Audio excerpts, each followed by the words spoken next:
ruralité, c'est un lieu de vie. Mais c'est aussi un lieu de partage, c'est un lieu de convivialité, c'est un lieu où il y a des traditions, c'est un lieu où il y a des transmissions. Et moi, je trouve que c'est un monde passionnant. Il faut juste que parfois, nos technocrates, c'est ce que j'écris dans mon livre, nous foutent la paix. Parce que nous, on a des choses simples. On n'a pas besoin qu'on déverse des flots d'argent pour nous aider. On voudrait juste qu'on ne nous complique pas la vie. Et parce que c'est déjà compliqué avec le climat, avec la géographie, avec les distances. Ça suffit. Il faut qu'on nous foute la paix. Et nous, on peut vivre heureux. Et surtout, on peut accueillir plein de gens. Il faut juste que les gens qui viennent nous comprennent. Et nous, on est souvent prêts à faire l'effort de comprendre ceux qui viennent parce qu'ils n'ont pas été dans ce monde qui est rude, qui est brut, mais qui est en même temps tellement riche, mais il est vivant. Donc il faut aussi comprendre qu'on a des règles. Et ça se partage. Ça se partage, Thierry Coste. Le plan secret de nos élites contre le monde rural. Tout ce que j'ai vu depuis 30 ans aux éditions Plomb, on va le rappeler. La ruralité, elle vous parle parce que vous êtes un enfant de la campagne, Thierry Coste. Bien sûr, j'ai été 10 ans agriculteur, éleveur, passionné par ce que je faisais. Et là, je gagnais pas assez bien ma vie, donc j'ai changé de vie, mais je suis toujours à la campagne. J'ai beau avoir des bureaux à Paris parce que je suis un lobbyiste connu au niveau national et international. Je rentre tous les week-ends chez moi. Je suis jurassien, maintenant je suis expatrié dans la Haute-Provence, mais je suis toujours en bordure de montagne. J'adore la montagne. Je suis un chasseur de montagne, mais je suis aussi un naturaliste.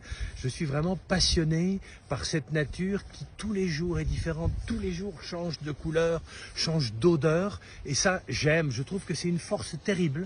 Hein. Et comme je suis un montagnard, eh ben, je ne peux pas résister. Et puis cette campagne, on va le rappeler, même les urbains, surtout les urbains en ont peut-être besoin.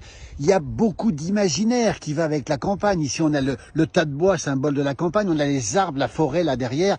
Ça véhicule beaucoup d'imaginaire, cette campagne. Mais bien sûr, il y a beaucoup de gens qui vivent à la campagne. Un tiers des gens dans ce beau pays habitent à la campagne ou dans des petites villes, dans des villages de moins de 2000 habitants. Mais il y a beaucoup de gens qui viennent consommer la campagne, qui viennent en profiter. Et moi, trouve que c'est très bien. Maintenant, on a une société aussi du loisir, mais qui est une économie. Et c'est très bien, à une condition, c'est qu'il faut que les gens qui viennent, hein, comme les gens qui accueillent, se comprennent. Donc il faut faire l'effort de comprendre pourquoi on fait ça, pourquoi on pratique ça, pourquoi quand on traverse une pâture, il faut fermer la porte, pourquoi la nature n'appartient pas à tout le monde. À chaque fois que vous marchez chez quelqu'un.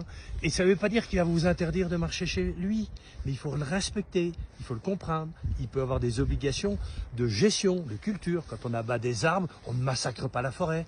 Donc il y a un vrai travail de pédagogie à faire et je trouve que ça c'est très important et c'est d'ailleurs ce que fait la place du village qui parle autant à des urbains qu'à des ruraux. Merci Thierry Coste. On rappelle le plan secret de nos élites contre le monde rural, tout ce que j'ai vu depuis 30 ans. Édition Plomb, on va le rappeler encore une fois. Cette campagne, vous la défendrez jusqu'à la fin de vos jours, Thierry Coste. J'adore ça et je trouve que maintenant il y a de plus en plus de gens qui comprennent cette campagne. Elle est différente. Hein. Là, on est en montagne, c'est génial, mais elle n'a rien à voir avec la Vendée. On est dans les Savoies, là, mais ça n'a rien à voir avec la Vendée ou les Pyrénées-Orientales. Mais je trouve que on doit la défendre et on doit surtout l'expliquer. Et ensuite, ce sera beaucoup mieux et je pense qu'on arrivera peut-être aussi à l'expliquer aux technocrates. Merci Thierry Coste. Merci.